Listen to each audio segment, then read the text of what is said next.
Suicide is a different death. It's a totally different death because of that person taking their own life. Death is hard anyway. There's no way to prepare for it, especially the death of a child. Any kind of death is a shock, but suicide is just so unnatural.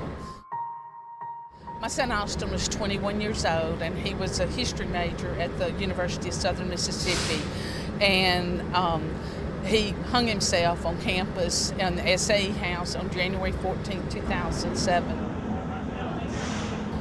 There's so many questions of why. Why did it happen? Why did this? What could I have done? There's so many guilt feelings that come with it. With the support, when you go to the support groups with the survivors of suicide, you realize that other people are experiencing what you're experiencing, that you're not going crazy. Because at first you feel like you're going crazy because you're trying to blame, you're looking for answers, you want to know why it happened, and eventually you just have to accept the whys that you have and what you know. Austin knows why. I can guess maybe why. You know, he wrote that the pain was too great, he couldn't deal with it anymore. Wilson was a very lively person. She was a straight-A student, and when she had the baby, she went into deep depression, and we would have never thought she would have took her life, but she did, and she didn't realize how many people loved her. My name is Dawn Summers. We want to welcome you to the Out of the Darkness Walk for the Hattiesburg area. This is the third year we've had. I got involved with the Out of the Darkness organization through my sister, whose daughter committed suicide in 2007, and it helped my sister a lot to be a part of this group, to grieve with other people who are grieving. It's a different kind of grieving process, and it's hard for anybody to understand until they've had to go through it. It's not ever been out in the forefront like other groups such as breast cancer or Relay for Life, any of those, the American Heart Association. Those groups get lots of support because those things are very prevalent in our society, but suicide is prevalent too. It's just always been taboo to talk about it. And people think it will never happen to them and never happen to anybody in their family. But I'm here to tell you, it can. It's, there need to be more chapters. There need to be chapters all over the state.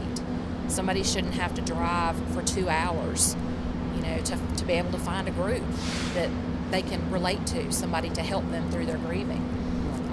And the only way to do that is through groups like this, raise money to help organize more groups closer to home so that people, from all over the state can get the kind of help that this group provides.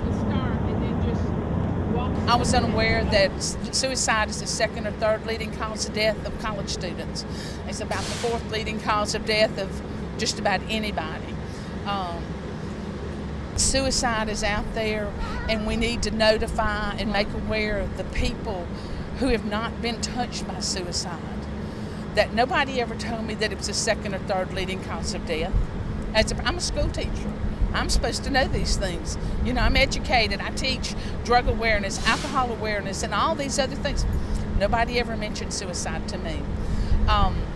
Awareness is out there if people would talk about it. If you hear someone talking about suicide, then they're probably thinking it. And kids need to, if you want to call it squealing on your friends, ruining a friendship, if you'll tell somebody the trouble they're in. I would want families to know that they need to pay close attention, because we all have gone back and looked at that day, the Saturday.